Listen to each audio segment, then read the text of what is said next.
Find a way not an excuse. यानी कि किसी भी चीज़ को करने का तरीका या रास्ता ढूंढें, बल्कि ना करने का बहाना ना ढूंढें। ठीक है, ये बहुत इंपॉर्टेंट बात है और स्टूडेंट्स के ऊपर तो काफ़ी ज़्यादा रेलिवेंट भी है, लागू भी होती है कि कई बार ऐसा होता है कि हम अगर अपना रूटीन फॉलो नहीं कर पाते हैं, पढ़ाई नहीं कर पाते हैं, तो हम ये बहाने ढूंढते हैं कि आज कि यार मैं आज इस वजह से नहीं पढ़ पाया या इस वजह से नहीं पढ़ पाई, है ना, आज ये हो गया था, आज यहाँ जाना पड़ गया, या आज घर वालों ने बोल दिया कि ये काम करो, है ना, या कोई आ गया, या कुछ फिज़िकली प्रॉब्लम हो गई, कुछ तबीयत ख़राब हो गई। तो उस तरीके के हम बहाने ढूंढते हैं। ठीक है, ये सबके साथ होता है, ये एक ह्यूमन टेंडेंसी है कि जब भी हम कुछ चीज़ नहीं कर पाते हैं या नहीं कर रहे होते हैं तो हम उसके पीछे बहाने ढूंढते हैं कि हम ऐसा क्यों नहीं कर पाए। लेकिन अगर आपको सफल होना है, सक्सेसफुल होना है, तो आपको उस काम को करने के कम से कम एक तरीका तो ढूंढना पड़ेगा, और उस काम को उस एक तरीके को ढूंढ के करना होगा, तभी आप सक्सेसफुल हो पाएंगे। ठीक है, किसी भी चीज़ को ना करने के लाख बहाने हो सकते हैं, लेकिन करने का एक बहाना जो है वो ही काफ़ी है।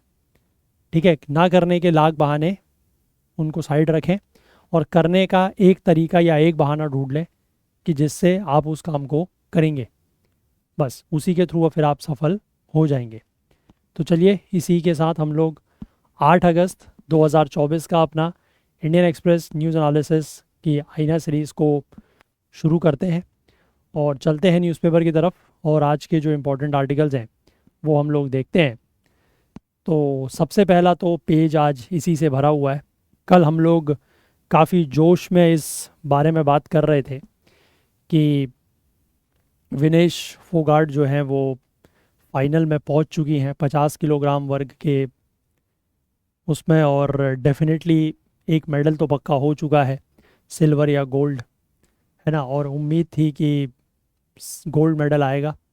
बट जैसे ही कल दिन शुरू हुआ पेरिस में, और भारत के समय के अनुसार लगभग 10-11 बजे के आसपास सुबह ये खबर आई कि जो वहाँ पर एथलीट्स का, यानी कि इस तरीके के जो भी एथलीट्स होते हैं जो इस तरीके के इवेंट्स में पार्टिसिपेट करते हैं, ठीक है, जैसे रेसलिंग हो गया, बॉक्सिंग हो गया, वेट लिफ्टिंग हो गया, जहाँ पर भी बेसिकली वेट्स कैटेगरीज में कंपटीशन होता है, तो वहाँ पर एथलीट्स का हर दिन, जिस दिन उनका कंपटीशन होगा उस दिन सुबह उनका वज़न किया जाता है, क्योंकि हर एथलीट अपने एक पर्टिकुलर कैटेगरी में लड़ रहा होता है ना, एक पर्टिकुलर कैटेगरी में compete कर रहा होता है। तो उसका वज़न लिया जाता है कि क्या ये उस कैटेगरी के वज़न से इनका वज़न ज़्यादा तो नहीं है। तो वही जब वज़न इनका लिया गया तो वो 50 किलोग्राम कैटेगरी में ये पार्टिसिपेट कर रही थी, और पहले दिन इन्होंने 3 बाउट लड़ी थी, है ना। तो उस दिन तो ठीक था, उस दिन सुबह जब इनका वेट लिया गया तो इट वाज परफेक्ट। बट जब सेकेंड डे, यानी कि कल के दिन जब फाइनल होना था देर शाम को, तो उस दिन सुबह जब इनका वेट लिया गया तो वो 50 किलोग्राम से 100 ग्राम ज़्यादा पाया गया, और वही 100 ग्राम ज़्यादा होने की वजह से इनको उस पूरे के पूरे इवेंट से, जो 50 किलोग्राम फ्री स्टाइल रेसलिंग थी महिलाओं की, उसमें से इनको डिस्क्वालीफाई कर दिया गया। और कहाँ हम लोग या पूरा का पूरा देश ये उम्मीद लगाए बैठा था कि गोल्ड मेडल आएगा, बट गोल्ड मेडल तो बहुत दूर रहा, वहाँ कोई भी मेडल नहीं मिला। ठीक है, और इनको खाली हाथ जो है वो लौट के आना पड़ेगा देश।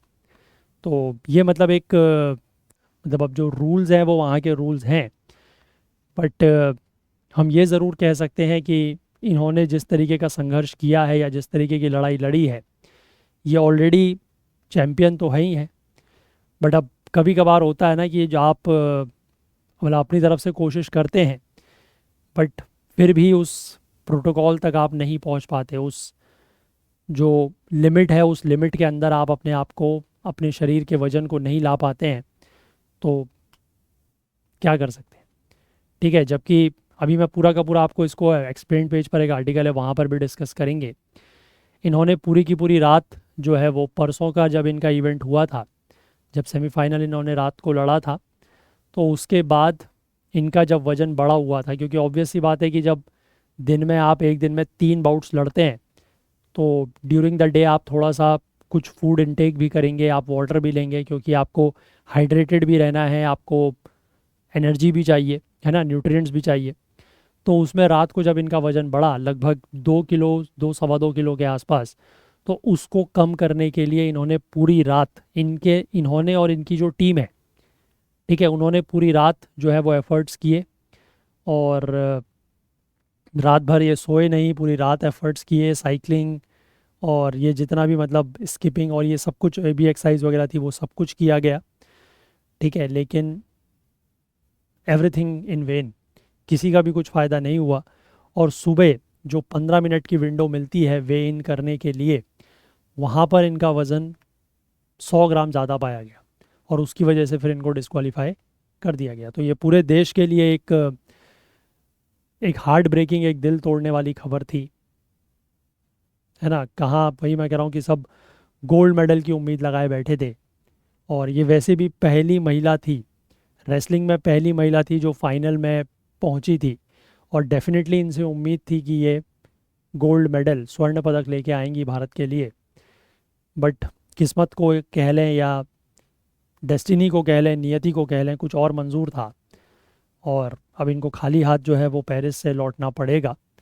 तो हार्ट ब्रेकिंग है, दिल टूटने वाली बात है, but she is already a champion. इन्होंने जिस तरीके की फ़ाइट लड़ी है और जिस स्थिति में आके ये यहाँ तक पहुँची हैं, she is already a champion, ठीक है। बट अब जिस तरीके से यहाँ पर इनकी फ़ोटो इमेज दिख रही है, ये बैठी हुई हैं काफ़ी ज़्यादा मायूस, तो ऑब्वियस सी बात है कि जब हमें इतना दुख हो रहा है, ठीक है, हम एक, आप कह सकते हैं एक आम नागरिक को या एक आम देशवासी को जब इतना दुख हो रहा है, मुझे तो काफ़ी दुख है। मैं कल से ही, मुझे जब ये खबर पता लगी तो मैंने इसके बारे में काफ़ी चीज़ें फिर पढ़ने की, देखने की कोशिश करी न्यूज़ वगैरह में और इधर उधर, कि क्या रूल्स हैं, क्या सब कुछ है।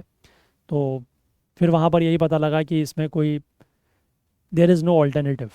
अगर आप वेन में डिस्क्वालीफाई हैं, अगर आप ओवरवेट पाए जाते हैं, तो देयर इज़ नो ऑप्शन, ठीक है, फिर उसका कोई ऑल्टरनेटिव और ऑप्शन नहीं है। You will be straight away disqualified, आपको सीधे डिस्क्वालीफाई कर दिया जाएगा, और फिर आपके किसी भी मेडल के कोई चांसेस नहीं बनते, ठीक है। मतलब कुछ लोग ये भी आर्ग्यू कर रहे थे कि सेमीफाइनल तक तो ये जीती थी, फाइनल में तो पहुंची थी, तो फाइनल में आने के बाद either you will get a silver और you will get a gold.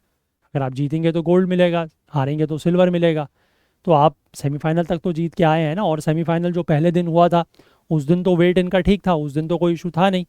तो कुछ लोगों का ये कहना था, है ना, कुछ लोग इस बात को लेकर भी आर्ग्यू कर रहे थे कि एटलीस्ट इनको ये मान के कि चलो ठीक है, सेमीफाइनल तक ये जीत के आई हैं, फाइनल में पहुंची हैं, तो इनको फाइनल से डिस्क्वालीफाई कर दिया जाए, है ना, या ये कह दिया जाए कि जो फाइनल में, फाइनल के लिए ये फिट नहीं है क्योंकि ये ओवरवेट है, तो फाइनल के लिए फिट नहीं है, तो मतलब एक तरीके से क्या कि फाइनल में ये हार गई, तो गोल्ड मेडल आप इनके अपोनेंट को दे दें और इनको सिल्वर मेडल दे दें। बट अब जो रूल्स हैं, ठीक है, जो रूल्स हैं वो रूल्स हैं, उसमें ऐसा नहीं होता। अगर आप ओवरवेट पाए जाते हैं तो यू आर डिस्क्वालीफाइड, और आप, जो पूरे के पूरे प्लेयर्स की लिस्ट होती है उसमें आप अंतिम रैंक में पाए जाते हैं, और वहाँ पर फिर आपको कोई भी मेडल नहीं मिलता, ठीक है। चलिए, तो आगे हम लोग इसको लेकर एक्सप्लेन पेज पर भी थोड़ा सा इशू को लेकर डिस्कस किया गया है, तो वहाँ पर हम इसको लेकर बात करेंगे। बाकी इसमें ये ज़रूर दिया गया है यहाँ पर एक आर्टिकल में कि रात भर इन्होंने किस तरीके से मेहनत करी अपना वेट लॉस करने के लिए, वो मैंने ज़रूर पढ़ा ये पूरा का पूरा। एंड डेफिनेटली मुझे भी लगा कि मतलब जितना प्रयास किया जा सकता था, वट एवर वॉज पॉसिबल, वो ट्राई किया गया as per this report. But वही बात है कि अब जब आप कह सकते हैं कि नियति को मंजूर ही कुछ और है, तो फिर क्या कर सकते हैं कोई, है ना। चलिए आगे बढ़ेंगे। बीच में पेज में एक आर्टिकल है, हम थोड़ा सा उसको देखेंगे और उसके बाद फिर एक्सप्लेन पेज पर चलेंगे। ये वाला आर्टिकल है, that is Chhattisgarh to get new tiger reserve amid dwindling big cat population. कि छत्तीसगढ़ में एक नया टाइगर रिजर्व जो है वो बनने वाला है, और वहाँ पर जो बिग कैट यानी कि जो टाइगर की पॉपुलेशन या आबादी है वो गिर रही है, उसमें गिरावट आ रही है। इस वजह से वहाँ पर नया टाइगर रिजर्व बनने वाला है, ठीक है। तो टाइगर पॉपुलेशन मैंने बताया कि हाल ही के सालों में वहाँ पर टाइगर पॉपुलेशन जो है वो कम हो रही है, और छत्तीसगढ़ ने वेडनेसडे को क्लियर किया है एक long pending proposal to notify a new tiger reserve. ठीक है, एक नए टाइगर रिजर्व को यहाँ पर नोटिफाई किया गया है, और ये देश का तीसरा सबसे बड़ा, third largest in the country ये टाइगर रिजर्व होगा। इस टाइगर रिजर्व का नाम है that is Guru Ghasidas Tamor Pingla tiger reserve. ठीक है, ये पूरा का पूरा इसका नाम है that is Guru Ghasidas Tamor Pingla tiger reserve. ये एक एग्जिस्टिंग नेशनल पार्क और वाइल्ड लाइफ सेंचुरी को इंटीग्रेट करके बनाया गया है, और छत्तीसगढ़ का ये टाइगर्स के लिए चौथा रिजर्व है। ठीक है, छत्तीसगढ़ का मतलब चौथा रिजर्व है, और इसका जो एरिया है, कितने एरिया में ये फैला हुआ है दैट इज़ 2829.387 स्क्वायर किलोमीटर्स, और 4 जो नॉर्दर्न डिस्ट्रिक्ट्स हैं, ठीक है, छत्तीसगढ़ का जो उत्तरी ज़िले हैं वहाँ पर ये फैला हुआ है। ठीक है, अब यहाँ पर छत्तीसगढ़ की जो टाइगर पॉपुलेशन है वो बताया गया है कि 2014 में यहाँ पर टाइगर की पॉपुलेशन हुआ करती थी 46, और 2022 में ये संख्या गिर के सिर्फ 17 रह गई। और ये जो डेटा दिया गया है ये नेशनल टाइगर कंजर्वेशन अथॉरिटी ने जुलाई 2022 में एक रिपोर्ट रिलीज़ की है, उसके हिसाब से ये डेटा बताया गया है। अब यहाँ पर स्टेट कैबिनेट ने जो है वो, मैंने बताया कि एक नेशनल पार्क और एक वाइल्ड लाइफ सेंचुरी को मर्ज करके इसको बनाया जा रहा है। तो गुरु घासीदास नेशनल पार्क और Tamor Pingla wildlife sanctuary, ठीक है, इनको मर्ज करके जो है ये गुरु घासीदास तैमूर पिंगला टाइगर रिजर्व यहाँ पर नोटिफाई किया गया है। और ये कौन कौन से ज़िलों में फैला हुआ है that is in the district of Korea, Balrampur, Manendragarh, Chirmiri, Bharatpur and Surajpur. ठीक है, यहाँ पर ये नया रिज़र्व होगा। और इससे क्या क्या फ़ायदे हैं देखिए, यहाँ पर वो भी लिखा गया है कि the formation of this tiger reserve will foster eco tourism in the state.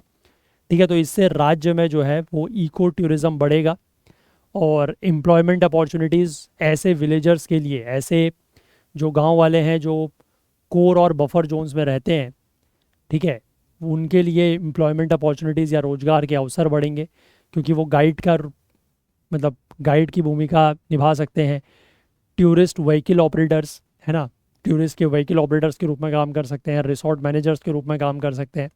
और एडिशनली जो नेशनल प्रोजेक्ट है, नेशनल प्रोजेक्ट टाइगर अथॉरिटी, वो इनको एक्स्ट्रा बजट देगी फॉर द रिजर्व्स ऑपरेशन। इस रिज़र्व को चलाने के लिए, ऑपरेट करने के लिए एक्स्ट्रा फंड्स मिलेगा, एक्स्ट्रा बजट मिलेगा, तो जिसकी वजह से नए नए लाइवलीहुड डेवलपमेंट प्रोजेक्ट्स, ठीक है, इन द सराउंडिंग विलेज भी फैसिलिटेट होंगे। मतलब नए आजीविका के मतलब ऐसे प्रोजेक्ट्स बनेंगे जिससे लाइवलीहुड पैदा होगा। ठीक है, सराउंडिंग विलेजेस में भी इस तरीके की चीज़ें होंगी।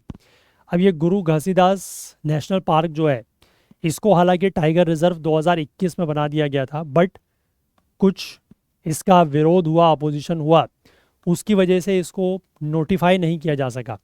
ठीक है, इस क्षेत्र में कई सारी माइंस हुआ करती थी, कई सारी माइंस वगैरह होती थी, खदानें थी, उसकी वजह से the notification to declare the national park as a tiger reserve was struck during the previous government. और इसी वजह से जो पिछली सरकार थी उसके कार्यकाल के दौरान इस नेशनल पार्क को as a tiger reserve declare करने का जो नोटिफिकेशन था वो पिछली सरकार में नहीं आ पाया, ऐसा एक गवर्नमेंट ऑफिशियल का यहाँ पर कहना है।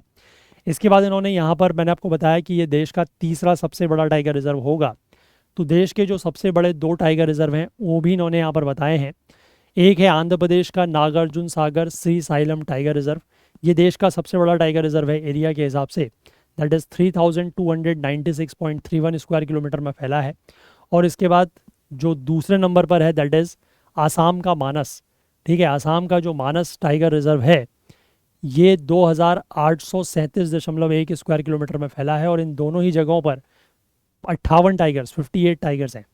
ठीक है, तो सबसे बड़ा largest tiger reserve is Nagarjuna Sagar Srisailam tiger reserve जो आंध्र प्रदेश में है, और दूसरा जो है that is Manas tiger reserve in Assam, और तीसरा आपका ये हो जाएगा that is Guru Ghasidas Tamor Pingla tiger reserve in Chhattisgarh.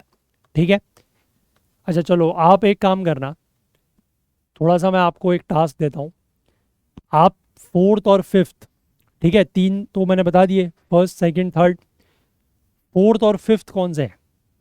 ठीक है, the largest fourth and fifth largest tiger reserves, ये आप सर्च कीजिएगा इंटरनेट पे और इसका जवाब मुझे कमेंट्स में बताइएगा।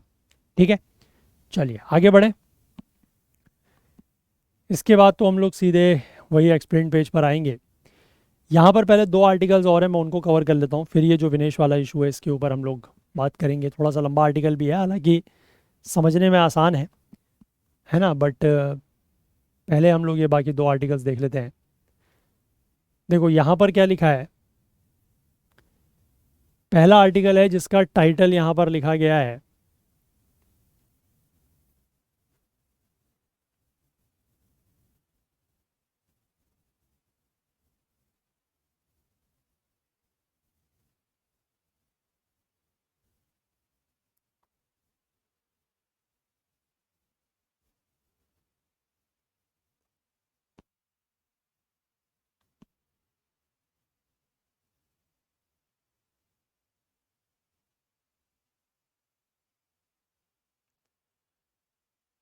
ठीक है, पायरो क्यूमुलो निम्बस क्लाउड्स। ठीक है, pyrocumulonimbus clouds when wildfire split storms and lightning. तो यहाँ पर एक तरीके के क्लाउड्स का जिक्र किया जा रहा है, that is pyrocumulonimbus clouds. ठीक है, आप लोगों ने निम्बस क्लाउड सुने होंगे, क्यूमुलो निम्बस क्लाउड भी सुने होंगे। अब ये पायरो क्यूमुलो निम्बस क्लाउड्स क्या हैं, इसके बारे में हम लोग यहाँ पर जानेंगे। तो देखो, अभी जो यूनाइटेड स्टेट्स और कनाडा का एरिया है, जो रीजन है, वहाँ पर जो वाइल्ड फायर्स हैं, मतलब जो जंगलों में लगने वाली आग है, वो बहुत तेज़ी से फैल रही है। ठीक है, वो बहुत ज़्यादा इंटेंस हो रही है और उसकी वजह से वहाँ पर पायरो क्यूमुलोनिम्बस क्लाउड जो है वो बने हैं।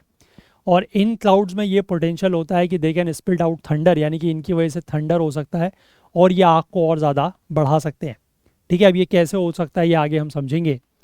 तो देखो, इस तरीके के क्लाउड्स जो हैं, इनका फॉर्मेशन या इनका डेवलपमेंट ये पिछले कुछ सालों में, यानी कि हाल ही के वर्षों में, इनका जो डेवलपमेंट है वो बहुत ज़्यादा फ्रीक्वेंट हो गया है।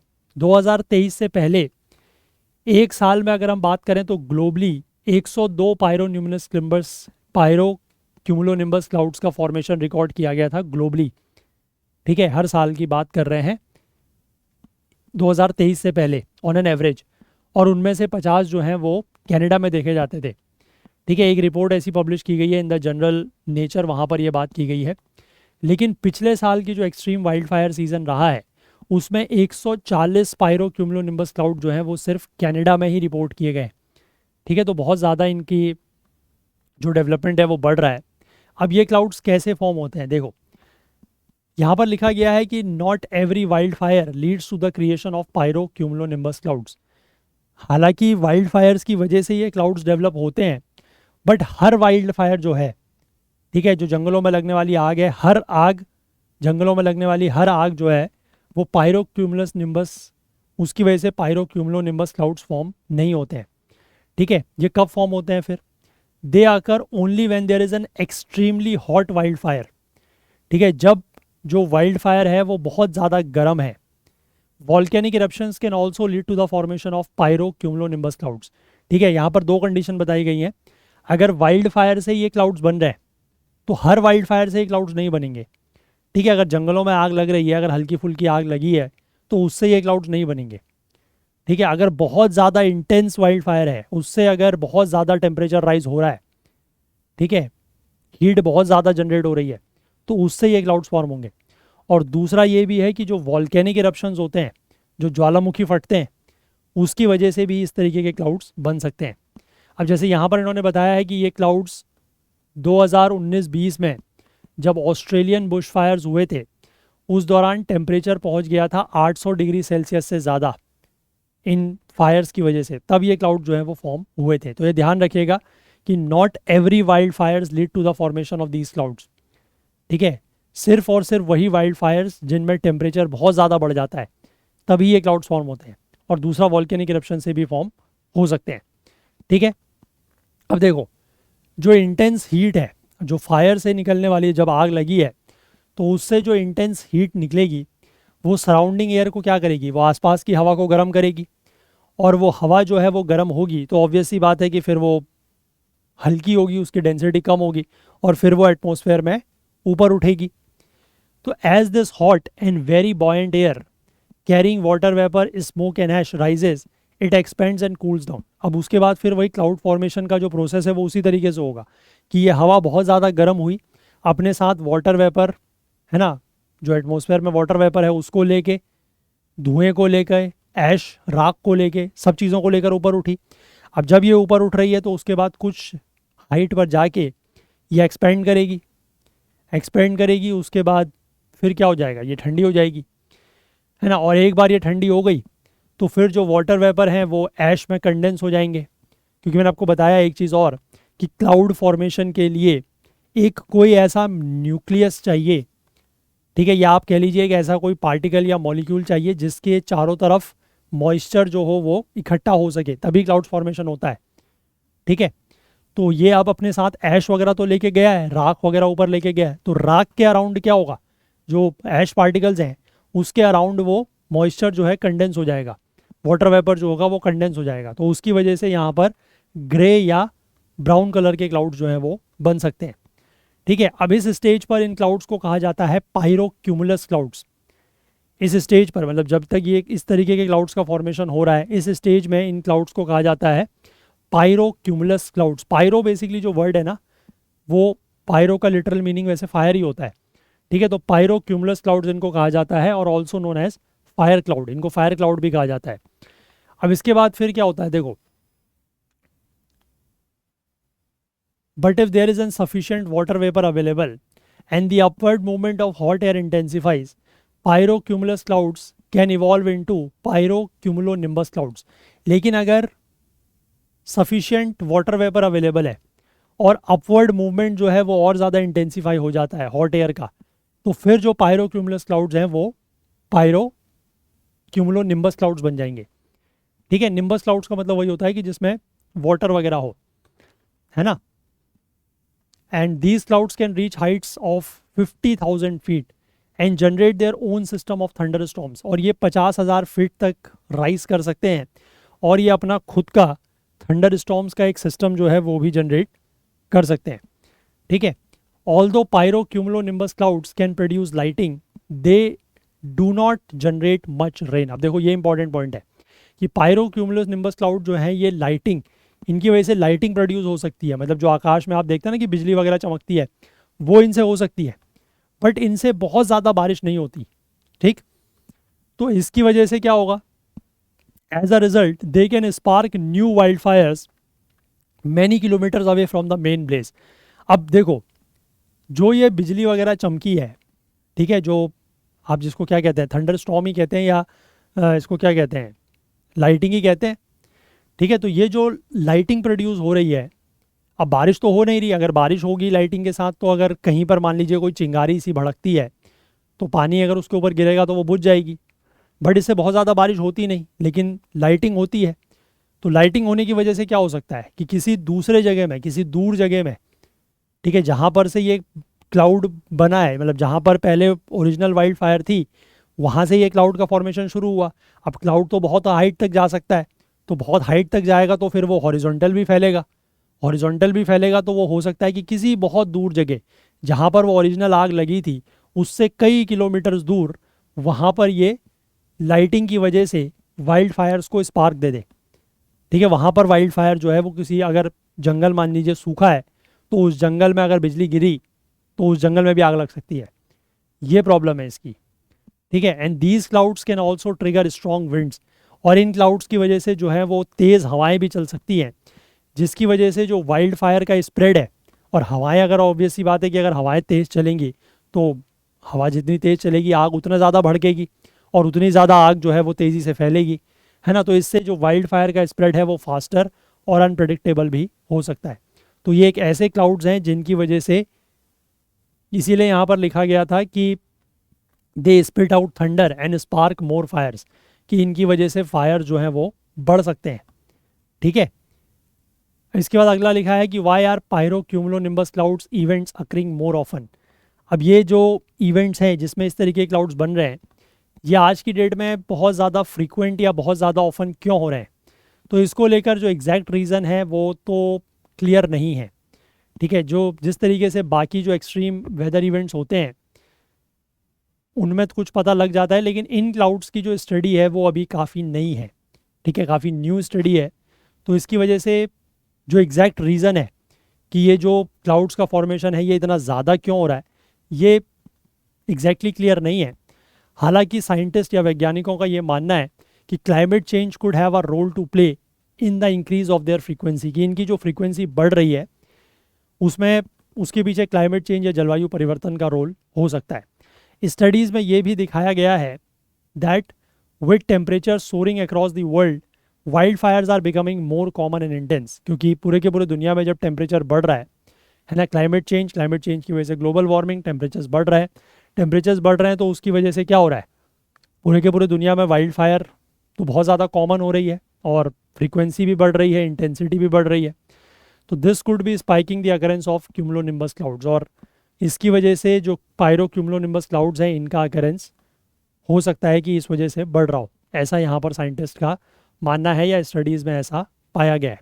ठीक है, आई होप बात समझ गए, क्लियर है? ठीक है,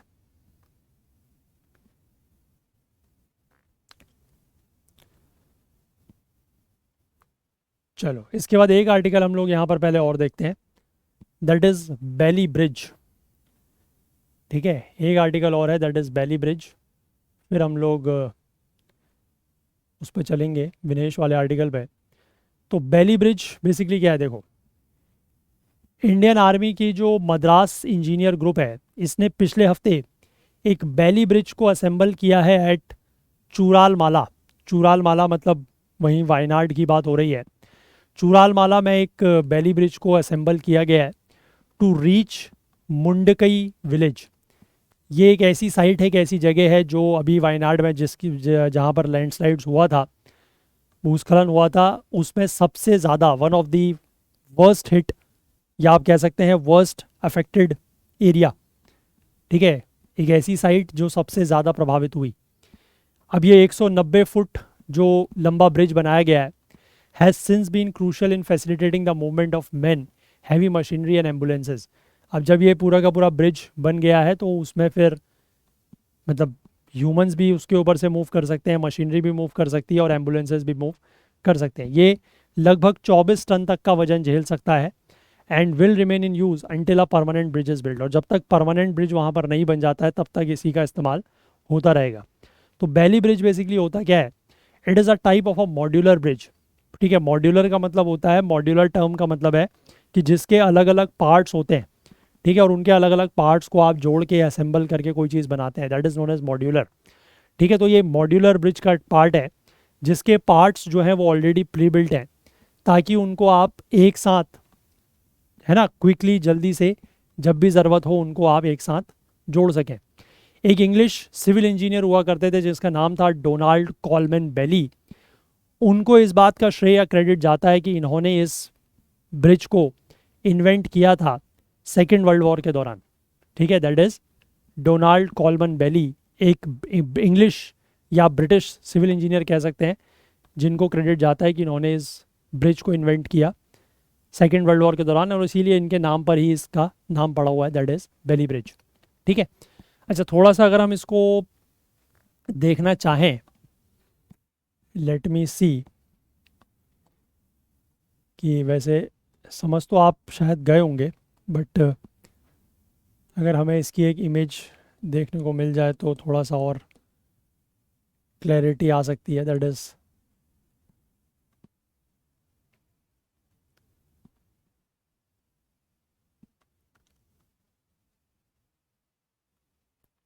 ठीक है, इस तरीके का आप समझ पा रहे हैं?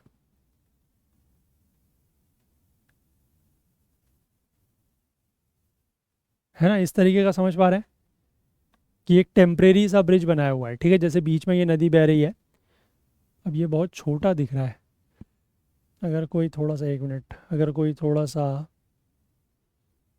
या इस तरीके का मान लीजिए, ये दिख रहा है,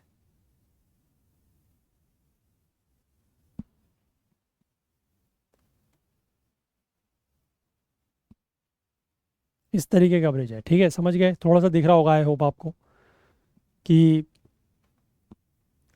ये बीच में एक आपको नदी बहती हुई दिख रही है और ये दो जगहों को जोड़ने के लिए यहाँ पर इस तरीके से जो पार्ट्स हैं, ठीक है, उन प्री बिल्ट पार्ट्स को असेंबल करके, ठीक है, उस तरीके से ये ब्रिज बनाया गया है। तो काफ़ी मतलब स्ट्रॉन्ग रहता है और वहाँ पर बताया भी गया है कि 24 टन तक का वज़न ये झेल सकता है और इसके ऊपर ह्यूमंस का भी आना जाना हो सकता है। यहाँ पर आपको ये जेसीबी भी दिख रही है, तो एक हैवी मशीनरी भी मूव कर सकती है और बाकी जो व्हीकल्स वगैरह हैं वो भी मूव कर सकते हैं। ठीक है, तो समझ गए what is a Bailey bridge, है ना। अब इसके बाद अगर हम आगे बात करें तो इसमें ये लिखा गया है कि मतलब किस तरीके से इन्होंने इसको ब्रिटिशर्स वगैरह ने और बाकियों ने यूज़ किया है, तो वो ठीक है, वो लिखा हुआ है, आप चाहें तो पढ़ लीजिएगा। इसमें लिखा है कि जो प्री फैब्रिकेटेड पार्ट्स होते हैं ना Bailey bridge, prefabricated parts मतलब जो पहले से बने हुए पार्ट हैं, उसमें लाइट स्टील पैनल्स होते हैं that is linked through pins, और ये पिंस जो हैं which are big screw like objects होते हैं। ठीक है, वो लाइट स्टील पैनल्स जो हैं वो पिन से जुड़े होते हैं। ठीक है, और वो पिंस जो हैं वो ऐसा नहीं कि वो छोटी कोई सुई जैसी हो। ठीक है, पिन का मतलब होता है बड़े स्क्रू लाइक ऑब्जेक्ट्स।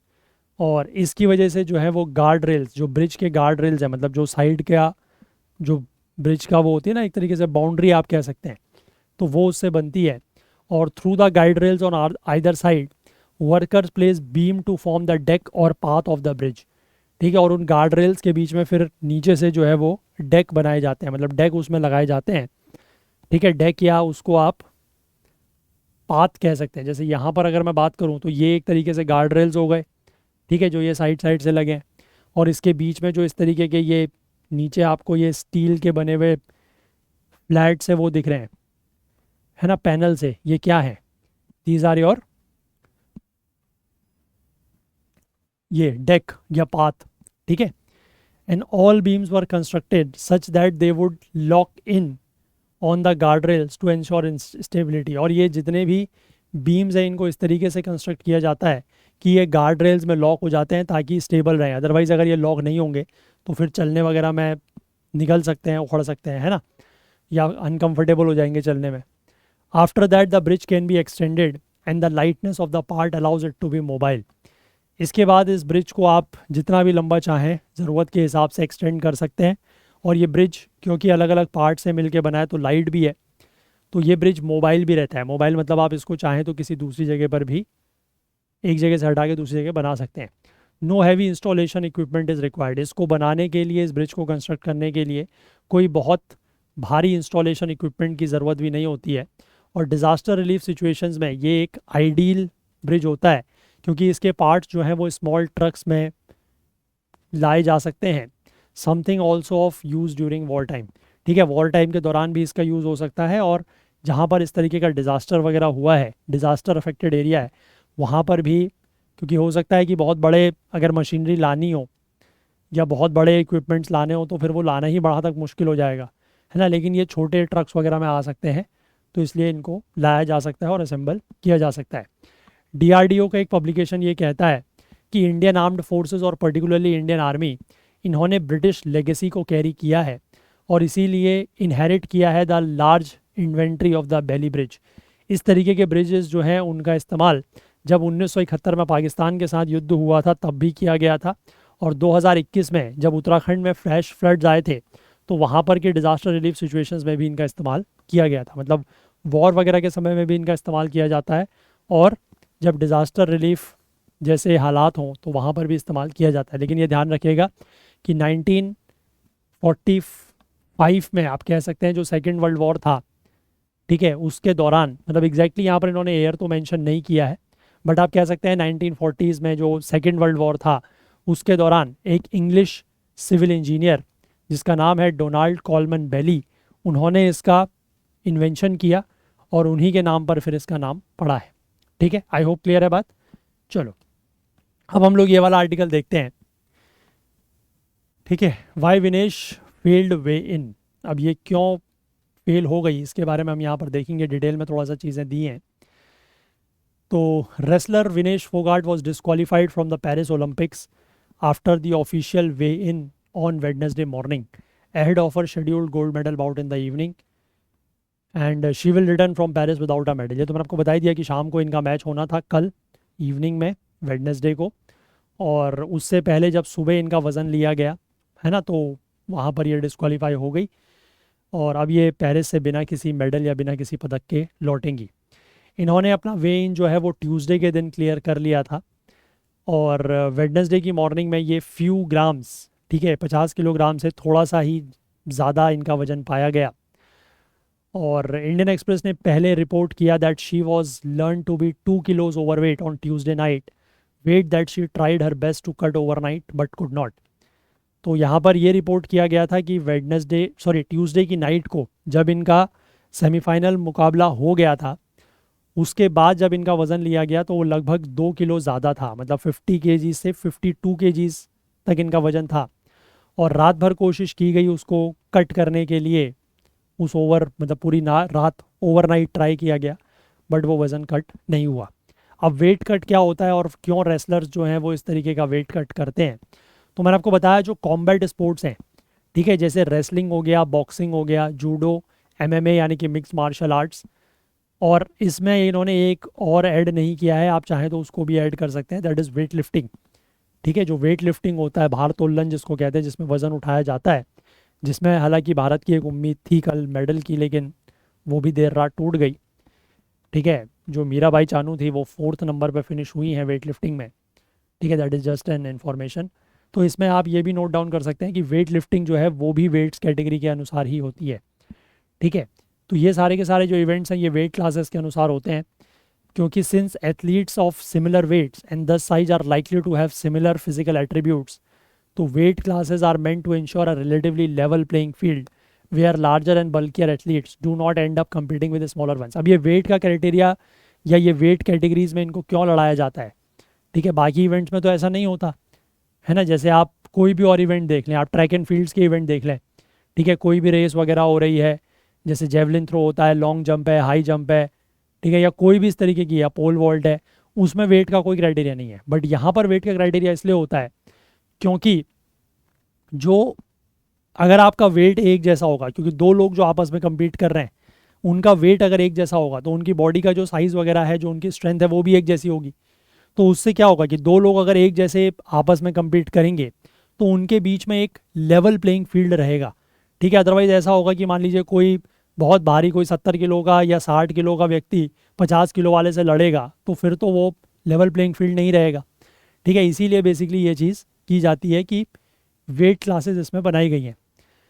अब लेकिन ये भी कॉमन है कि जो बिगर एथलीट्स हैं वो अपना वेट कट कर लेते हैं, drastically lose a set number of kilos before the competition. ऐसा भी होता है कि जो एथलीट्स हैं वो जानबूझ के, उनका वज़न जिसका ज़्यादा भी होता है, वो जानबूझ के अपने से नीचे की कैटेगरी में compete करते हैं, और वो जब ये वज़न करने का टाइम आता है उस दौरान वो अपना वज़न गिरा लेते हैं, कट कर लेते हैं।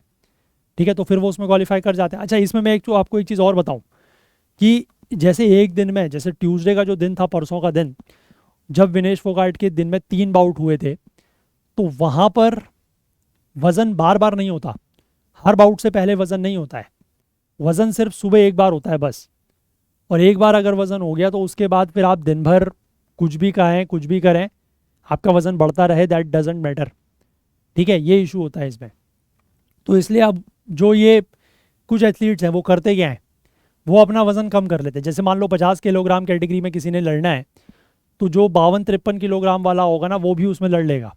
कैसे कि उसको पता है कि मुझे किस तरीके से अपना वेट कम करना है, सुबह के समय जिस समय मेरा वज़न होगा, उस समय वज़न लिया जाएगा उस समय। उसके बाद एक बार उसने अगर वो उस समय क्वालिफाई कर गया तो उसके बाद फिर वो दिन भर में चाहे कुछ भी खाते पीता रहे, कोई फ़र्क नहीं पड़ता। ठीक है, तो this they believe can provide a competitive edge by not only allowing them to participate in a lower weight class than that of their natural weight, but to also quickly regain the lost weight and effectively fighting heavier than their weight during the weigh-in। अब होता क्या है, देखो ऐसा क्यों करते हैं players. अगर आपका मान लो किसी प्लेयर का, ठीक है, किसी रेसलर का मान लो, चलो रेसलर की हम बात करते हैं, सपोज करो किसी रेसलर का जो वज़न है नॉर्मल वो 55 केजीज़ है। ठीक, अब उसके पास, अब हर वेट कैटेगरी, मतलब 50 किलो, 51 किलो, 52 किलो, ऐसे तो मतलब कंपटीशन नहीं होता।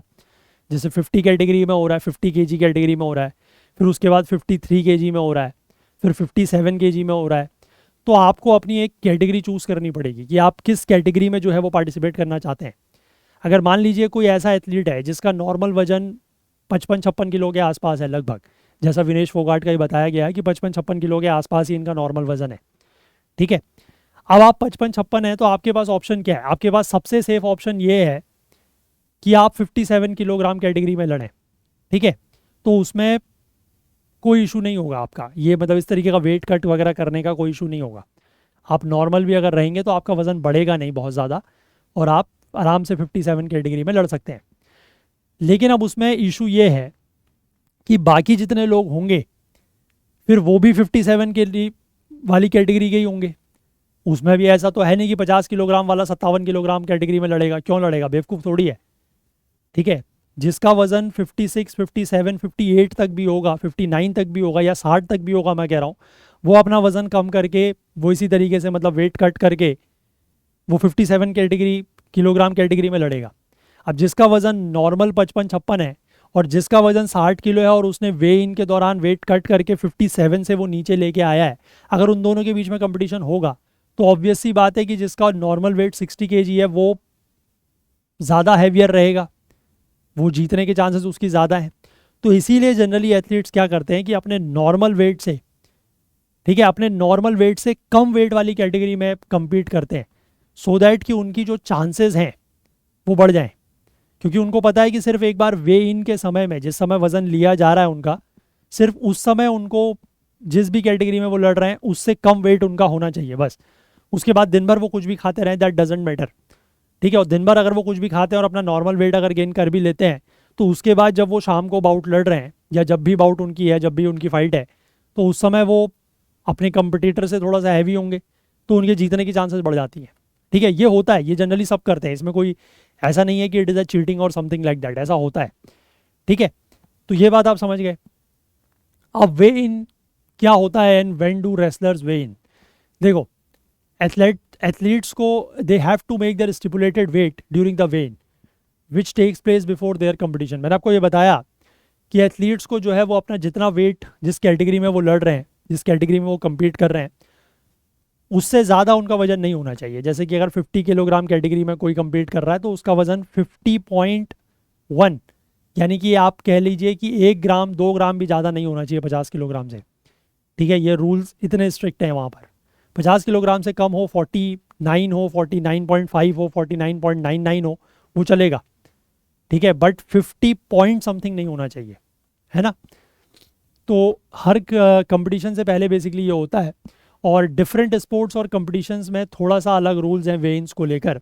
लेकिन जो यूनाइटेड वर्ल्ड रेसलिंग है उसका ओलंपिक के जो वेइन रूल्स हैं उसके अनुसार wrestlers are weighed in their singlet on the morning of their competition, ठीक है। रेसलर्स का वजन जो है वो उनके सिंगलेट में होता है on the morning of their competition, मतलब जिस दिन उनका कंपटीशन होगा उसकी मॉर्निंग में उनका वजन होगा इन देयर सिंगलेट। सिंगलेट मतलब जो वो ड्रेस पहनते हैं ना रेसलर्स, जो ऊपर से लेकर नीचे तक पूरी एक ही ड्रेस होती है, that is known as a singlet, ठीक है। तो उस सिंगलेट में उनका वजन होता है, बाकी और कुछ नहीं पहना जाता। Since Olympic wrestling takes place 2 days, क्योंकि ओलंपिक रेसलिंग जो है वो 2 दिन में होती है। राउंड ऑफ 16 से लेकर सेमीफाइनल पहले दिन में होते हैं और रेपेचाज से लेकर फाइनल जो है वो दूसरे दिन में होते हैं। तो इसलिए वे इन जो है वो दोनों दिन होता है, ठीक है। और वे इन मैंने आपको बताया कि जिस दिन कंपटीशन है उसके मॉर्निंग में वे इन होगा। और डे 1 में रेसलर्स के पास जो है वो 30 मिनट की विंडो होती है अपने आप को वज़न कराने के लिए। बेसिकली उनको टाइम दिया जाता है कि इस टाइम से इस टाइम के बीच में आपका वे इन होना है, ठीक है। तो वो 30 मिनट की विंडो होती है पहले दिन, और दूसरे दिन ये विंडो जो है वो सिर्फ 15 मिनट की होती है, ठीक। अब इसमें आगे देखो, यहाँ तक आई होप कहानी समझ पाए आप। अब why did Vinesh not make the weight on day 2 despite doing so on day 1? अब मैंने बताया कि जब इनका डे 1 में वेट हुआ तो उस दिन तो कोई इशू नहीं आया, है ना, क्योंकि डे 1 में तो ये क्लियर कर गई। तो डे 1 में जब ये क्लियर कर गई तो डे 2 में क्लियर क्यों नहीं कर पाई? तो यहाँ पर देखो फिर से ये जो यूनाइटेड वर्ल्ड रेसलिंग है इसका ये कहना है कि if an athlete does not attend और fails the weigh in, that is the first और the second weigh in, he will be eliminated from the competition and ranked last without rank. This means that athletes have to make the weight on both days. ठीक है, कि पहली बात तो यहाँ पर इन्होंने क्राइटेरिया बताया कि अगर कोई एथलीट जो है अगर वो वे इन अटेंड नहीं करता है, ठीक है, या फेल हो जाता है उसमें पहले और दूसरे वे इन में, ठीक है, मतलब पहला भी अटेंड करना है दूसरा भी अटेंड करना है, पहले दिन का भी और दूसरे दिन का भी, अगर वो फेल हो जाते हैं या उसको अटेंड नहीं करते हैं तो वो कंपटीशन से एलिमिनेट हो जाते हैं और उनकी लास्ट रैंक रहती है और उनको कोई भी रैंक फिर नहीं मिलती है। ठीक, और इसका मतलब ये है कि मैंने बताया कि दोनों दिन उनको वजन कराना ज़रूरी है। अब this is specially tricky as wrestlers lying on extreme weight cutting measures before the competition also gain weight quickly after their weigh in. ठीक है, अब ये ऐसा होता है, मैंने बताया ना कि जब वो एक्सट्रीमली वेट कटिंग मेजर्स में लगे होते हैं अपने वेइन से पहले, तो वेइन के बाद अचानक से उनका वजन बढ़ जाता है। तो विनेश के केस में भी यही हुआ। She was able to cut the weight prior to the day one weigh in. जब डे वन की वे इन हुई है, जब डे वन में वजन लिया गया तो उससे पहले वो अपना वेट कम कर पाई थी।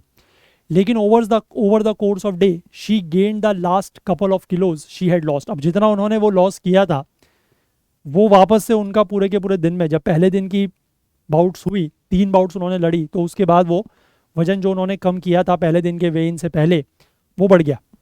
ठीक, अब डे वन के कंपटीशन के बाद she worked hard to cut this weight once again. अब डे वन के कंपटीशन हो गए, सेमीफाइनल वो जीत गई, फाइनल में पहुंच गई। उसके बाद उन्होंने फिर से काफ़ी कोशिश करी इस वजन को कम करने की, बट डे टू के वे इन से पहले जो टाइम था 15 मिनट की जो विंडो थी उसमें वो उस वजन को कम नहीं कर पाई। अब अगला सवाल ये आता है कि रेसलर्स जो हैं वो किस तरीके से अपने वज़न को कट करते हैं। देखो, ज़्यादातर रेसलर्स जो हैं वो एक्सट्रीम वेट कटिंग मेजर्स के ऊपर रिलाई करते हैं in the days and weeks leading up to the competition. की कंपटीशन में आने से पहले ही कई दिनों या कई हफ्तों पहले से वो इस तरीके के वज़न कम करने के तरीके अपनाते हैं। उसमें बेसिकली क्या है कि वो कार्बोहाइड्रेट्स नहीं लेते, ठीक है, पानी बहुत ज़्यादा नहीं पीते क्योंकि पानी पीने से भी वज़न बढ़ता है, और इंटेंस एक्सरसाइज करते हैं। ठीक है, अब लास्ट मिनट वेट कट, अब अंतिम मिनट में वेट कट करने के लिए फिर क्या किया जाता है, उसमें बेसिकली ये किया जाता है कि losing excess fluids accumulated in the body. ठीक है, क्योंकि अंतिम समय में अगर आपको अपना वजन एकदम से कम करना है तो उसके लिए फिर और सिर्फ एक ही तरीका है कि आपके बॉडी में जो एक्सेस फ्लूइड्स हैं वो निकाले जाएं। Athletes use saunas and wear heavy clothing to lose excess fluids through sweating. अब ये एथलीट जो है वो सोना का भी इस्तेमाल करते हैं, सोना मतलब जो वार्म बाथ्स वगैरह होती हैं उसका भी इस्तेमाल करते हैं, बहुत हैवी क्लोथिंग, बहुत भारी कपड़े पहनते हैं। उससे ये होता है कि स्वेट होता है, पसीना होता है, तो उससे भी थोड़ा सा जो है वो एक्सेस फ्लूइड्स बॉडी के बाहर आते हैं। अब यहाँ पर जो चीफ मेडिकल ऑफिसर थे of the Indian Olympic contingent doctor Dinshaw Pardiwala, इनका ये कहना है कि drastic measures were taken to bring Vinesh weight down to 50 kg in time for Wednesday's weigh in. कि काफ़ी सारे जो हैं वो कदम उठाए गए, रिगरस एक्सरसाइज की गई और सोना में भी टाइम बिताया गया। ठीक है, उनके बाल भी जो है वो काटे गए, ऐसा भी यहाँ पर लिखा गया है। उनके जो सिंगलेट थी, जो ड्रेस थी, उसको भी थोड़ा छोटा किया गया। और throughout the day one however she was given a regular intake of food and water to ensure that she had the energy required to compete in 3 high intensity bouts. और पहले दिन भी उनको ये बताया जा रहा है कि पहले दिन के दौरान भी उनको सिर्फ जो रेगुलर इनटेक ऑफ फूड है और वाटर है वो दिया गया, ताकि उनके अंदर इतनी एनर्जी हो कि वो 3 हाई इंटेंसिटी बाउट जो उन्होंने पहले दिन लड़ी वो उसके लिए एनर्जी उनके पास हो। ठीक है, nutritionist calculation is athletic specific. ठीक है, मतलब हर न्यूट्रिशन की जो कैलकुलेशंस होती है वो इस एथलेटिक के हिसाब से होती है। Vinesh usually takes 1.5 kilos throughout the day which gives her enough energy for her bouts. ठीक है, ऐसा इनका यहाँ पर कहना है कि वो एक दिन में लगभग 1.5 किलो के आसपास कंज्यूम करती हैं, ठीक है, फूड वगैरह, जिससे उनको इनफ एनर्जी मिल जाती है। उनकी क्योंकि 3 बाउट थी पहले दिन, और डिहाइड्रेशन से बचने के लिए कुछ अमाउंट ऑफ वाटर जो है वो उनको दिया गया। अब इसके बाद अगला यहाँ पर लिखा है कि why has Vinesh always struggle to cut weight for the 50 kg class. अब इनके साथ ये इशू पहली बार नहीं आया है, ठीक है, इन्होंने पहले भी इस चीज़ को लेकर स्ट्रगल किया है। क्योंकि यहाँ पर बताया गया है कि विनेश का जो यूजुअल बॉडी वेट है वो लगभग 55-56 किलोग्राम के आसपास है। ठीक है, और वो उनको कम करना होता है 50 किलोग्राम तक, ताकि वो इस कैटेगरी में जो है कम्पीट कर पाए। ठीक है, अब इतना कम वेट करना मतलब 55-56 55 kg को 50 किलो तक लाना और यहाँ पर मेंटेन करना, वो बड़ा मुश्किल हो जाता है। क्यों? क्योंकि बॉडी में फैट है नहीं, फ्लूइड है नहीं, ठीक है, फ्लूइड्स भी आप बहुत कम ले रहे हैं, फैट्स आपकी बॉडी में है नहीं। तो फैट अगर नहीं है और फ्लूइड अगर बॉडी में नहीं है तो फिर बॉडी से कम होगा क्या? ठीक है, फिर बॉडी से कम होगा क्या? तो ये एक बड़ा इशू है। And moreover cutting water weight through sweating has proven to be extremely challenging for the Indian wrestler. अब वही बात है कि बॉडी में अगर वाटर ही नहीं है तो वाटर वेट को स्वेटिंग के थ्रू कट करना ये भी बड़ा मुश्किल काम है। अब notably Vinesh only recently switched from the 53 kg to the 50 kg class at the Olympic trials at the National Institute of Sports Patiala. अच्छा, ये भी एक अभी इशू है कि पहले ये 53 किलोग्राम कैटेगरी में लड़ा करती थी। अब ये रिसेंटली जो है इन्होंने अपनी कैटेगरी चेंज करके 50 किलोग्राम करी है। अब इसके पीछे जो कारण है वो इंडियन रेसलिंग के में जो मतलब इंडियन रेसलिंग को जो पॉलिटिक्स या राजनीति घेरी हुई है वो इसके पीछे कारण बताया गया है। देखो अब कारण क्या है कि 2023 की वर्ल्ड चैंपियनशिप में ये पार्टिसिपेट नहीं कर पाई थी क्योंकि इनको काफ़ी लंबे समय से घुटने में इंजरी थी। ठीक है, इनकी एब्सेंस में एक रेसलर और हैं, दैट इज़ अंतिम पंघाल। उन्होंने ब्रॉन्ज मेडल जीता और उनके पास उनको ये कोटा मिल गया कि इंडिया की तरफ से 53 kg कैटेगरी में पेरिस ओलंपिक्स में कौन जाएगा, दैट इज़ अंतिम पंघाल। ठीक है, हालांकि अंतिम पंघाल का भी कल मैच था बट वो फर्स्ट राउंड में ही वहाँ पर बाहर हो गई। इसके बाद जो एडहॉक कमेटी है जो उस समय इंडियन रेसलिंग को चला रही थी, क्योंकि उस समय रेसलर्स का प्रोटेस्ट चल रहा था, है ना, farmer wrestling federation of India के चीफ और ये स्ट्रॉन्गमैन ब्रिजभूषण शरण सिंह के खिलाफ। ठीक है, तो उस समय जो ये एडहॉक कमेटी इसको चला रही थी इंडियन रेसलिंग को, उसका ये कहना था कि जो अंतिम पंघाल हैं वो would have to compete against the winner of 53 kg Olympic trials to secure her berth at the mega event, but this promise was not set in stone. तो उस समय ये कहा गया कि जो अंतिम पंघाल ने वर्ल्ड चैंपियनशिप में जीता है तो ये इनको क्या करना पड़ेगा कि जो 53 किलोग्राम के ओलंपिक ट्रायल्स होंगे उसके विनर के साथ इनको compete करना पड़ेगा और दोनों में से जो जीतेगा फिर वो पेरिस ओलंपिक्स 53 कैटेगरी में जाएगा। लेकिन ये प्रॉमिस कभी हुआ ही नहीं पूरा। लेकिन जब विनेश जो है वो अपनी इंजरी से वापस लौटी ओलंपिक ट्रायल्स के लिए तो वो 53 किलोग्राम कैटेगरी में ही लड़ना चाहती थी, लेकिन उनको ये क्लैरिटी नहीं दी गई कि उनके जो ये बाउट प्रॉमिस की गई है अगेंस्ट अंतिम पंघाल ये कभी होगी भी या नहीं होगी। और WFI that is wrestling federation of India ने वंस अगेन ये एज्यूम कर लिया कंट्रोल ऑफ इंडियन रेसलिंग जब ये मामला निपटा और जब रेसलिंग फेडरेशन के चुनाव हुए और उसमें ब्रिजभूषण का ही एक साथी जो है काफ़ी नज़दीकी व्यक्ति वो उसका चेयरपर्सन बनता है। तो विनेश ने फिर उस समय ये डिसाइड किया कि 50, क्योंकि 53 किलोग्राम में तो बात बन नहीं रही थी, तो उन्होंने कहा कि अब वो 50 किलोग्राम का ट्रायल देंगी।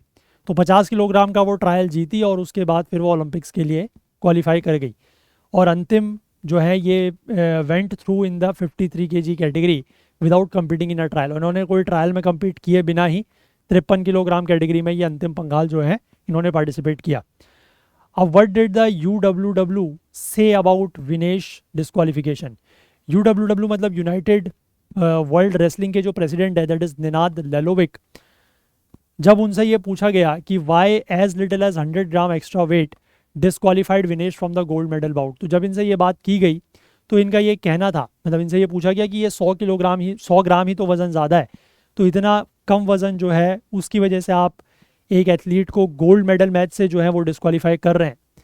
तो इनका ये कहना था कि ये बात सिर्फ इस 100 ग्राम वज़न की नहीं है, प्रॉब्लम जो है वो क्या है, but the weight but the that was the it was not this 100 grams that was the problem but the weight that had already been cut. कि प्रॉब्लम ये जो 100 ग्राम बच गया है वो प्रॉब्लम नहीं है, प्रॉब्लम ये है कि जितना एथलीट्स पहले से वजन कम कर लेते हैं, है ना, इस तरीके की कैटेगरीज में लड़ने के लिए, वो एक प्रॉब्लम है।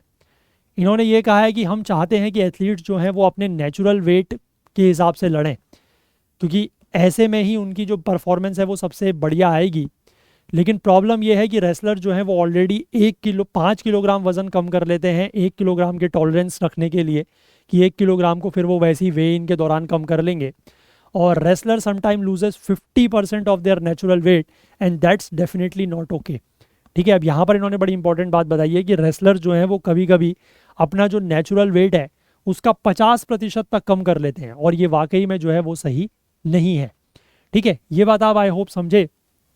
अब इसके बाद देखो यहाँ पर ये लिखा है कि जो ये वेट लॉस है या वेट कट है, इसके क्या खतरे हैं, ठीक है, और जो एमएमए है उसने इसको क्यों बैन किया है। देखो, drastic weight cuts are not only difficult, they can also damage an athlete's physical and mental wellbeing in the short and long run. ठीक है, ड्रास्टिक वेट कट जो है वो डिफ़िकल्ट तो है ही है, मुश्किल तो है ही है, लेकिन ये एक एथलीट के फिजिकल और मेंटल वेलबींग को भी शॉर्ट और लॉन्ग रन में, यानी कि छोटे समय में और लंबे समय में भी नुकसान पहुंचा सकते हैं। अब 2018 में एक यूएफसी फाइटर थे, यूएफसी का मतलब होता है यूनिवर्सल फाइटिंग कंपटीशन, है ना, जिसमें बेसिकली एमएमए ही होता है, that is mix martial arts.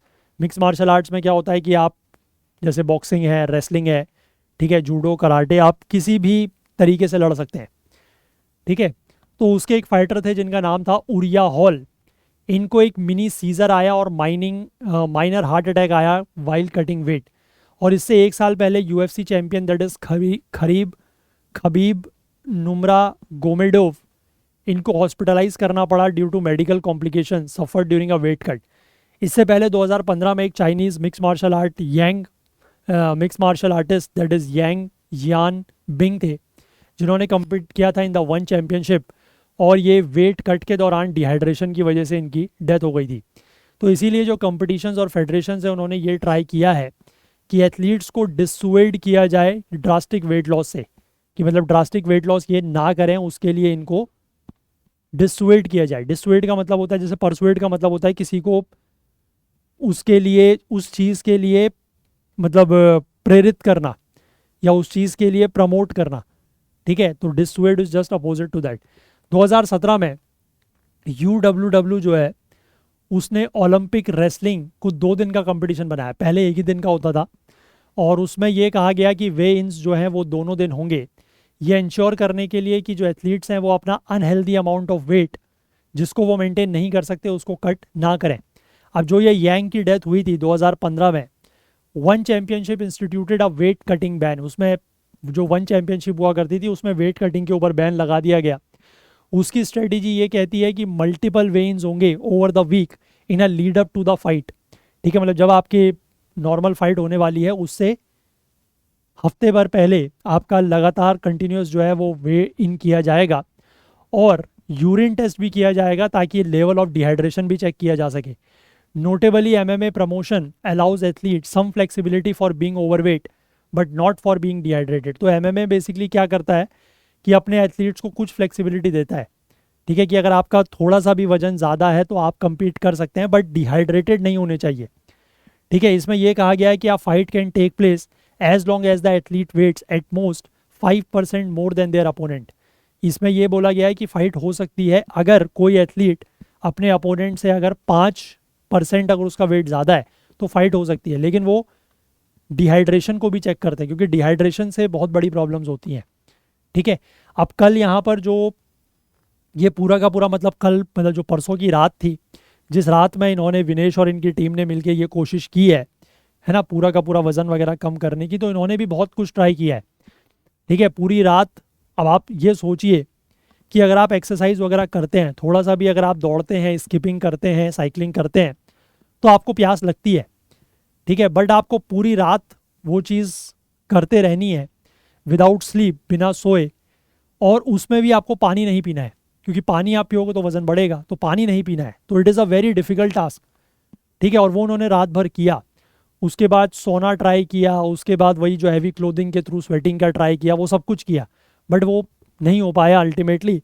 और जब ये वे इन हुआ उसके बाद इनकी तबीयत बिगड़ी, और उसके बाद इनको हॉस्पिटल में भर्ती कराना पड़ा, क्योंकि डिहाइड्रेशन वगैरह का इशू उसके बाद डेफिनेटली इन्होंने फेस किया है। और आज सुबह में, मतलब वो यहाँ पर वैसे लिखा तो नहीं है, बट आज सुबह मैंने कहीं पर पढ़ा है ये चीज़ कि इस पूरे की पूरी घटना के बाद विनेश फोगाट ने रेसलिंग से जो है वो संन्यास की घोषणा कर दी है। शी हैज़ रिजाइंड और she has announced her retirement. ठीक है, उन्होंने अपना रिटायरमेंट जो है वो घोषित कर दिया है इस पूरे के पूरे इवेंट के बाद। ठीक है, ये न्यूज़ है, आज सुबह की न्यूज़ है ये। ठीक है, तो डेफिनेटली ये न्यूज़ मतलब सही न्यूज़ है जहाँ तक मैं एक बार इसको आपको दिखाता हूँ।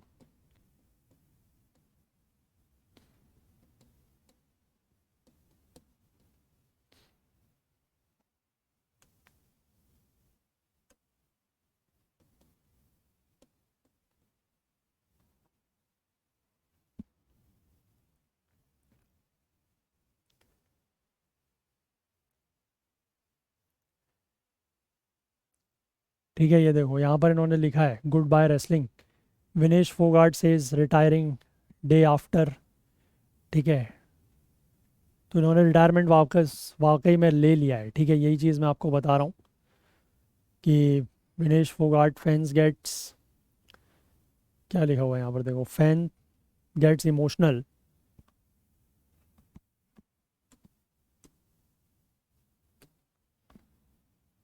Fans gets emotional as wrestler announces retirement after Paris Olympics disqualification. ठीक है, वही मैंने आपको बताया कि this is the correct news, है ना, सही न्यूज़ है। It's not a fake news कि इन्होंने अपना संन्यास की घोषणा भी यहाँ पर कर दी है इसी के साथ। ठीक है, तो मतलब एक तरीके से आप ये कह सकते हैं कि कोई भी एक इवेंट जो है वो किसी भी खिलाड़ी की ज़िंदगी का जो रुख है, जो डायरेक्शन है, वो बदल देता है। अभी आप ये सोचो कि ये कल वाली इन्होंने फाइट, अपनी जो बाउट है, अगर मतलब सब कुछ सही होता और इन्होंने अपनी बाउट लड़ी होती और चांसेस थे कि गोल्ड मेडल भी आ सकता था। अगर गोल्ड मेडल नहीं भी आता मान लीजिए इन केस, तो एटलीस्ट सिल्वर मेडल आता। ठीक है, और सिल्वर मेडल अगर ये जीत के आती तो फिर बात अलग होती, मतलब इनके खुद के लिए, इनके खुद के मोराल के लिए। अब ऐसे में तो यही है ना कि इनका खुद का मोराल डाउन हुआ, भले ही पूरा का पूरा देश इनको आज भी एक विनर के रूप में, एक चैंपियन के रूप में देखता है और देख भी रहा है ना, बट फिर भी ये है कि ये अब एक प्लेयर का खुद का मोराल डाउन होता है, तो उस वजह से अब इन्होंने संन्यास की घोषणा कर दी है। ठीक है, मतलब ऐसा होता है, मैं वही कह रहा हूँ कि कोई भी एक ऐसा इवेंट जो किसी भी प्लेयर की जो ज़िंदगी का रुख है वो कैसे बदल देता है। ठीक है, चलो, तो यही सारे आर्टिकल्स थे जो आज हमें डिस्कस करने थे। और मैं आपसे रिक्वेस्ट करना चाहूँगा कि अगर आप लोग यूट्यूब पर इन सेशंस को फॉलो कर रहे हैं और आपको हेल्प मिल रही है तो प्लीज़ अपनी तरफ से कुछ ना कुछ कंट्रीब्यूट आप लोग ज़रूर करते रहें, क्योंकि आप लोगों के कंट्रीब्यूशंस पर ही ये सेशंस चलेंगे। ये मैं आपको बार बार बता रहा हूँ और इस बात को आपको सीरियसली मानना भी होगा और समझना भी होगा। इस बात को आप हल्के में नहीं ले सकते। ठीक है, कि आप लोगों के ही कंट्रीब्यूशन से ये जो सीरीज़ है वो चलेगी। अगर आप लोगों का कंट्रीब्यूशन आना बंद हो गया, क्योंकि पिछले कुछ दिनों से मैं देख रहा हूँ कि आप लोग एक्टिवली इस कंट्रीब्यूट नहीं कर रहे हैं, आई डोंट नो वाई। आप लोगों की कुछ सोच में बदलाव हुआ है आई थिंक, जब से हम लोगों ने चैनल वगैरह चेंज किया है। बट मैं फिर भी ये कहूँगा कि इस चैनल को चेंज करने के बावजूद भी आप देख रहे होंगे कि कोई बहुत सिग्निफिकेंट अभी चीज़ों में राइज नहीं है। ठीक है, हमने चैनल को चेंज किया, उसके पीछे रीज़न ये है कि हम सारे के सारे चैनल्स को मर्ज करके एक जगह ही लाना चाहते हैं, सो दैट कि स्टूडेंट्स जो हैं वो सारे सब्जेक्ट्स या जो भी चीज़ हमारे पास अवेलेबल हैं या फ्यूचर में अवेलेबल होंगी वो सब एक ही प्लेटफॉर्म से उनको मिल पाए। और हमारे लिए भी थोड़ा सा आसान होता है एक ही चैनल को मैनेज करना, है ना। तो इसलिए हमने चैनल को चेंज किया है। बट चैनल को चेंज करने का मतलब ये नहीं है कि अभी कोई चीज़ों में बहुत सिग्निफिकेंट राइज हो रहा है, ऐसा नहीं है, ये आपको भी दिख रहा है। ठीक है, तो इसीलिए मैं आप लोगों से रिक्वेस्ट करूंगा कि प्लीज़ इस क्यूआर कोड और इस स्कैन, इस यूपीआई आईडी का यूज़ सभी लोग करें जो भी यूट्यूब पर इन सेशंस को देखते हैं और जिनको भी हेल्प मिल रही है। तो प्लीज़ मेरी रिक्वेस्ट है कि कंट्रीब्यूशंस करें और आप ही के कंट्रीब्यूशन से ये चीज़ें आगे चल पाएंगी। और जो लोग मंथली कंपाइल्ड पीडीएफ लेना चाहते हैं इंडियन एक्सप्रेस न्यूज़ एनालिसिस की, उनके पास ऑप्शंस हैं। अगर आप अगले साल के मेंस एग्ज़ाम पर फोकस कर रहे हैं तो आपके पास ऑप्शन है 680 रुपीज़ में आप 12 महीने का पैसा दे के 16 महीने की पीडीएफ्स ले सकते हैं।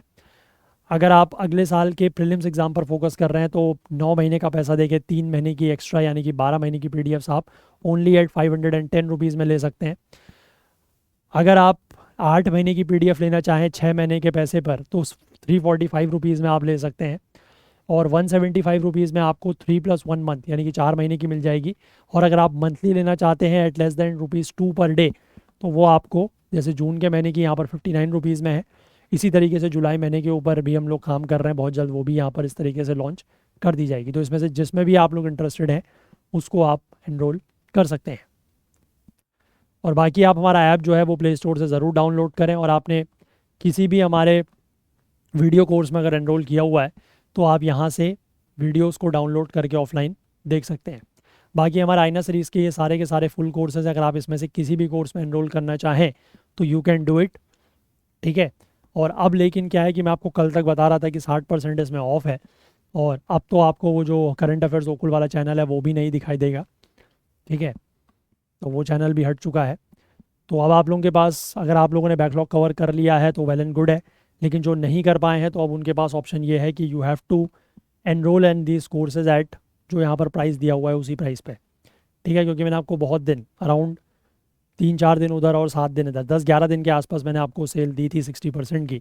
अगर उसके बाद भी आप लोगों ने एनरोल नहीं किया है तो इसका मतलब ये कहीं ना कहीं आप लोगों की ज़िद या आप लोगों की एक, मतलब क्या कह सकता हूँ मैं, एक स्टबर्ननेस दिखाता है, ठीक है। तो मैं नहीं चाहता था कि ये आप लोगों के ऊपर भी प्राइस का, पैसों का कुछ बर्डन आए, इसीलिए मैंने प्राइजेस कम किए हुए थे, 60% तक मैं ऑफ दे रहा था। लेकिन अब आपको इसी प्राइस पर ये चीज़ें लेनी होंगी अगर आप लोगों का कुछ भी बैकलॉग बचा हुआ है तो, ठीक है। तो आप ले सकते हैं, अभी भी वैसे प्राइजेस तो काफ़ी अभी भी अफोर्डेबल ही हैं, ठीक है। और अगले साल मतलब लास्ट ईयर का भी हमारे पास ये अवेलेबल है, इसमें से अगर आप किसी में एनरोल करना चाहें तो। और लास्ट ईयर की हमारे पास जुलाई 2023 से लेकर जून 2024 तक की भी पीडीएफ्स अवेलेबल हैं, 12 महीने का कंपाइलेशन।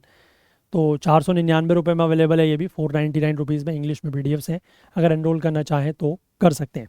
सारे के सारे पीडीएफ्स और नोट्स वगैरह जो भी हैं, कोर्सेज़ वगैरह, ये हमारे वेबसाइट और ऐप पर लिस्टेड है। अगर आपको ऐप और वेबसाइट पर नहीं मिलते हैं तो यहाँ पर एक नंबर दिया गया व्हाट्सएप का 9150449990, इस नंबर पर कांटेक्ट करके भी आप इनके बारे में लिंक्स वगैरह हमसे ले सकते हैं। और प्लीज़ जाने से पहले मैं एक बार फिर से आपसे रिक्वेस्ट करना चाहूँगा कि प्लीज़ इस बात की सीरियसनेस को समझें कि आप लोगों के साथ, आप लोगों के सपोर्ट और कंट्रीब्यूशन की हमें बहुत ज़्यादा ज़रूरत है। इसलिए प्लीज़ सभी लोग जो यूट्यूब पर इन सेशंस को देख रहे हैं, प्लीज़ अपना कंट्रीब्यूशन सभी लोग करें। तो चलिए, अगर आप लोगों को आज का सेशन पसंद आया है तो लाइक ज़रूर करें, ज़्यादा से ज़्यादा शेयर करें। आपके जो भी डाउट्स हैं, जो क्वेरीज़ हैं, वो आप कमेंट कर सकते हैं। अदरवाइज़ भी आप लोग ज़्यादा से ज़्यादा कमेंट करें। चैनल को आपने सब्सक्राइब नहीं किया है तो प्लीज़ वो भी करें, अपने फ्रेंड्स वगैरह से भी करवाएं। बेल आइकन प्रेस करना ना भूलें, और साथ ही साथ अपना सपोर्ट, अपना प्यार और अपना कंट्रीब्यूशन हमारे साथ बनाए रखें। हाईलाइटेड आर्टिकल्स के लिए आपको करंट अफेयर्स ओकुल टेलीग्राम चैनल ज्वाइन करना होगा, जिसका लिंक नीचे डिस्क्रिप्शन में दिया हुआ है, या फिर आप इसको करंट अफेयर्स ओकुल सर्च करके भी ज्वाइन कर सकते हैं, ठीक है। और इस QR कोड को स्कैन करके भी ज्वाइन कर सकते हैं। तो चलिए, आज के लिए इतना ही रखते हैं। बाकी कल को फिर से मिलेंगे इंडियन एक्सप्रेस न्यूज़ एनालिसिस की आईना सीरीज़ के साथ। तब तक के लिए अपना बहुत बहुत ध्यान रखें। Please do take care of yourself. Thank you, have a nice day, bye bye.